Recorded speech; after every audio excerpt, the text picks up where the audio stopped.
Para saudara yang terkasih, jumpa lagi dengan saya, Romo Yohanes Kade Ariana, dalam acara Remifa, Renungan Mingguan Family.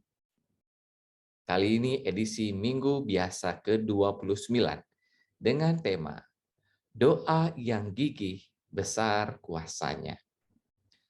Para saudara yang terkasih, kita pasti biasa dengan peribahasa berikut. Setumpul-tumpulnya pisau, kalau sering diasah, pasti akan tajam juga.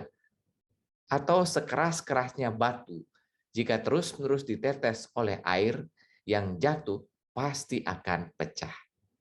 Artinya, segala ketekunan dan kegigihan yang kita lakukan, pasti tidak akan pernah sia-sia.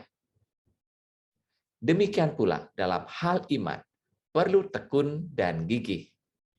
Atau dalam bahasa sekarang, perlu ajil.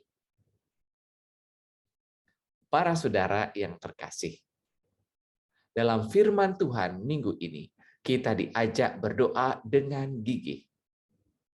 Berdoa dengan tidak jemu-jemu, atau dengan kata lain, berdoa dengan gigih kepada Allah.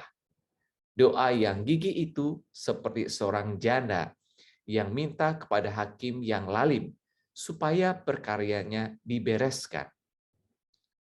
Hakim yang lalim tentunya tidak berminat menyelesaikan perkara janda ini. Seorang janda miskin biasanya tidak punya apa-apa sebagai imbalan untuk pemberesan perkaranya. Tetapi janda ini terus datang kepada hakim itu sehingga mengganggu privasinya dan kehidupan hakim ini. Akhirnya, karena tidak mau terus-menerus diganggu, ia membereskan perkara janda itu. Para saudara yang terkasih, dalam bacaan pertama, untuk menangkan perang melawan orang Amalek, bangsa Israel juga harus gigih mempertahankan berkat Tuhan lewat penumpangan tangan Musa. Tak jemu-jemunya mereka berusaha supaya tangan Musa tetap tengadah memohon berkat Allah, sehingga mereka meletakkan batu di belakang Musa, sehingga Musa bisa duduk. Kemudian Harun dan saudaranya berdiri memegang tangan Musa, sehingga berkat Tuhan selalu tercurah bagi bangsa Israel. Bacaan kedua juga mengingatkan kita untuk terus-menerus mewartakan firman Tuhan dan melakukan kebaikan. Tidak tergantung tempat dan waktu. Para saudara yang terkasih, banyak orang sekarang ini maunya segera mendapatkan keinginannya. Orang mau supaya segala kebutuhannya langsung dipenuhi. Orang tidak sabar, maunya semuanya cepat dan mudah. Budaya instan membuat orang sekarang lupa budaya proses. Maka ketika keinginan tidak terpenuhi, orang frustasi, bahkan mudah untuk mengakhiri hidupnya.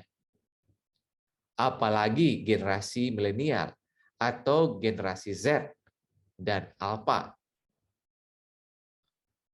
Orang tidak sadar bahwa justru proses yang dilalui jauh lebih penting daripada hasil.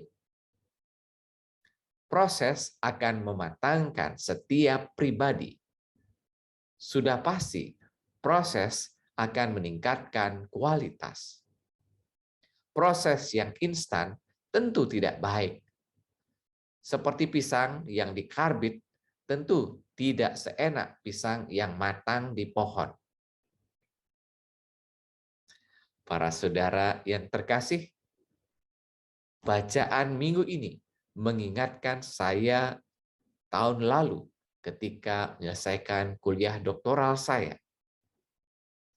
Saya mendapat salah satu kopromotor yang berasal dari luar prodi saya.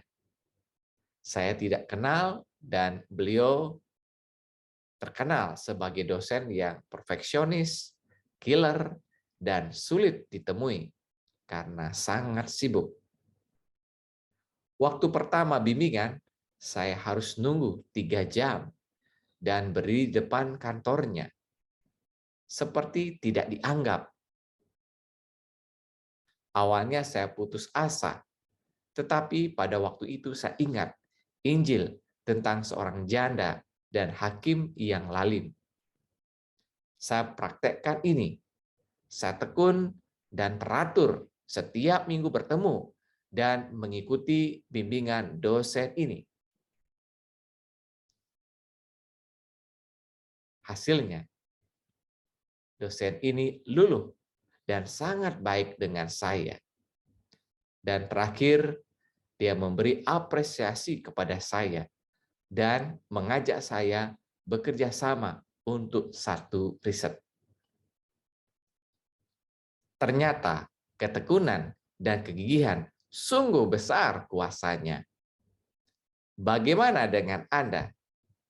Beranikah Anda gigih dalam iman dan tekun selalu berdoa?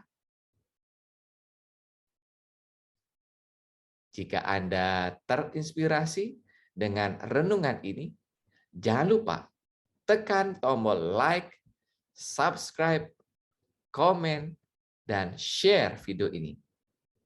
Tuhan memberkati.